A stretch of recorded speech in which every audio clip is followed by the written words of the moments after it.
ஆண்டவராக இயேசு கிறிஸ்துவின் இணைய நாமத்தினாலே உங்கள் யாவரையும் அன்போடு வாழ்த்துகின்றேன், வரவேற்கின்றேன். இன்றைய நாளுக்குரிய நல்ல பங்கை தேடி யோசுவாவை குறித்து நாம் சிந்திப்போம்.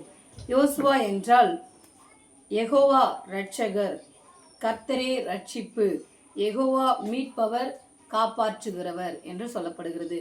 எபிரேய மொழியில் யோசுவா என்றும் கிரேக்க மொழியில் அது இயேசு என்றும் சொல்லப்படுகிறது. யோசுவா 24ஆம் அதிகாரம் 15வது திருமொழியிலே நானும் என் வீட்டாருமோ வென்றால் கர்த்தரையே சேவிப்போம் என்று சொல்லுகின்றார். ஏன் இப்படி சொல்லுகிறார் என்றால், யோசுவாவும் அவருடைய வீட்டாரும் இஸ்ரவேல் மக்கள் அனைவரும் தங்களுடைய பற்றுறுதியை புதுப்பித்து கொண்டே இருக்க வேண்டும் கடவுளிடத்தில் என்பதற்காக இதை சொல்லுகின்றார். இது அவர்கள் கடவுள் மீது வைத்திருக்கும் அன்பையும் பயத்தையும் குறிக்கின்றதாக இருக்கின்றது.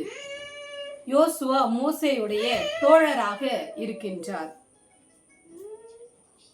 கடவுளின் அருட்கொடைகளை பெற்றுக்கொண்ட உண்மை உள்ள ஒரு தொண்டராக யோசுவா இருக்கின்றார். சீனாய் மலையிலும் ஆசாரிப்பு கூடாரத்திலும் மோசேயுக்கு இவர் ஊழியம் செய்திருக்கிறார். கானான் தேசத்தை பார்க்கும்படிக்கு மோசே அனுப்பப்பட்ட 12 பேரிலே யோசுவாவும் காலேபும் முக்கியமானவர்களாக கருதப்படுகிறார்கள். மோசே இவரை அபிஷேகம் செய்தார்.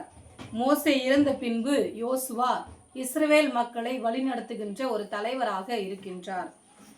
தேசத்தை 12 கோத்திரத்திற்கும் பிரித்து கொடுத்த ஒரு வேலையையும் யோசுவா செய்கின்றார். எனவே யோசுவா கடவுளுக்கும் தன் தோழருக்கும் இஸ்ரவேல் மக்களுக்கும் உண்மை உள்ள ஒரு ஊழியராக இருந்தார்.